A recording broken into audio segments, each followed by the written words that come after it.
Praise the lord. ప్రియులారా, మరి యొక్క నూతన శ్రేష్టమైనటువంటి ఉదయకాల సమయంలో దీని వాక్యాన్ని చదువుకుందాం. పరిశుద్ధ గ్రంథంలో నుండి రోమిలు రాసిన పత్రిక 15వ అధ్యాయము 33వ వచనం. The book of Romans chapter 15 and verse 33. సమాధానకర్తయగు దేవుడు మీకందరికీ తోడయుండునుగాక. Amen. Now the God of peace be with you all. Amen. యేసు ప్రభువారి అతి శ్రేష్టమైన నామములో ప్లరా మీ అందరికీ శుభములు తెలియజేస్తున్నాను. ఎట్లా ఉన్నారండి? అందరూ క్షేమంగా ఉన్నారా? మరి ఈ చివరి దినాన్ని ఎంతో సంతోషించాలి, ఆనందించాలి అని అనుకుంటాం కదా. ఎందుకంటే దేవుడు తన యొక్క కృపను బట్టి ఈ యొక్క సంవత్సరము అంతా కూడా మనల్ని కాపాడారు. ఒక్కసారి వెనక్కి తిరిగి చూసుకుంటే ఎన్నిసార్లు ఎన్ని ప్రమాదాల నుండి, ఎన్ని మరి వ్యాధుల నుండి, దుఃఖాల నుండి, ఆయా పరిస్థితులు గుండా మనం వెళ్తున్నప్పుడు నిరాశ నిస్పృహల్లో దేవుడు చాలినవాడుగా ఉండి మనల్ని ప్రేమించినవాడు, మనల్ని ఆదరించినవాడు, మనల్ని గణపరిచినవాడు. ఒక్కసారి వెనక్కి తిరిగి నిండు హృదయముతో ఆయన కృతజ్ఞతాస్తులు చెల్లించి, ప్రభువా మరొక నూతన సంవత్సరంలో ప్రవేశించబోతున్నాను, మీ ఉద్దేశం నా పట్ల నెరవేర్చండి అని ఈ చిన్న ప్రార్థన, ఈ యొక్క ఉద్దేశంతో మన నూతన సంవత్సరంలో ప్రవేశించినప్పుడు పౌలు అంటున్న రీతిగా సమాధానకర్తయగు దేవుడు మీకందరికీ తోడుగా ఉండునుగాక.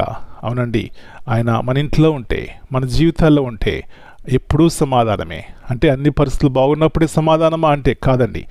ఏ సమయంలో అయినా, ఏ సందర్భంలో అయినా సమాధానముగా మనం ఉంటాం గల కారణము మనం చూసేది మన ప్రక్క వారిని, ఇంట్లో వారిని, లేకపోతే లోకమును కాదు, కానీ జీవగల దేవుణ్ణి, మహిమగల దేవుణ్ణి, పరిశుద్ధమైన దేవుణ్ణి, నిన్న నేడు ఒకే రీతిగా ఉన్నటువంటి దేవుణ్ణి.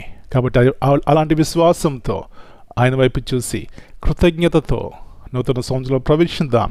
అలాంటి కృప మనందరికీ దేవుడు దయచేయునుగాక.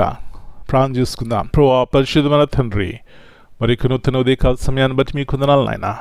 మరొకసారి మీ వాక్యాన్ని జ్ఞాపకం చేసుకుంటున్నాం. సమాధానకర్తయగు దేవుడు మీకందరికీ తోడయుండునుగాక అంటున్నాడు పౌలు.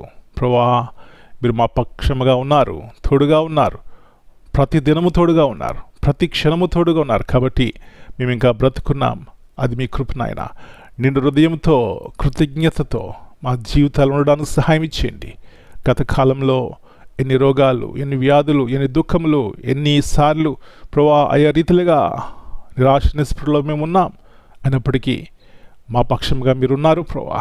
మీకు వందనాలు చెల్లిస్తున్నాం. కాబట్టి హృదయమంతటితో దేవుని ఆరాధించి మహింపరిచి కృతజ్ఞత కలిగి నూతన సంవత్సరం ప్రవేశించడానికి సహాయం ఇచ్చేయమని మనం ఈ చేతికి అప్పగించుకుంటూ ప్రతి కుటుంబంలో ఈ సమాధానం రాబోయే కాలమంతా కూడా ఏలుబడి చేయడానికి ఆ సమాధానకర్తయగు దేవుడు మా జీవితాల్లో, మా కుటుంబాల్లో ఉండి ప్రభువా ఆత్మీయంగా, శారీరకంగా మనం బలపరచడానికి సహాయం ఇచ్చేయమని పరిశుద్ధాత్మ దేవుని యొక్క నడిపింపు ద్వారా సర్వసత్యంలో నడిపించండి ప్రభువా. ప్రతి కీడు అపాయాల నుంచి మమ్మల్ని తప్పించిన ఆయన మీ కొరకు, మీ మహిమ కొరకు జీవించే కృపను దయచేయమని మమ్మల్ని చేతగా అప్పగించుకుంటూ నిండు హృదయంతో కృతజ్ఞతాస్తులు చెల్లిస్తూ యేసు ప్రభువారి అతి శ్రేష్టమైన ఘనమైన నామమును బట్టి ప్రార్థన చేస్తున్నాను తండ్రి. Amen. God bless you all. My dear brothers and sisters, greetings in the precious name of our Lord and Savior Jesus Christ. Here in Romans 15:33 the Bible says, "The God of peace be with you all. Amen." Romans 15:33 is a short benediction, yet it carries deep theological weight. Paul points us to God himself as the source of peace, not merely peace as a feeling, but peace as a divine presence that steadies, restores, and sustains God's people. This peace is not dependent on circumstances. It flows from reconciliation with God through Christ and remains with believers amid trials, uncertainty, and change. Amen.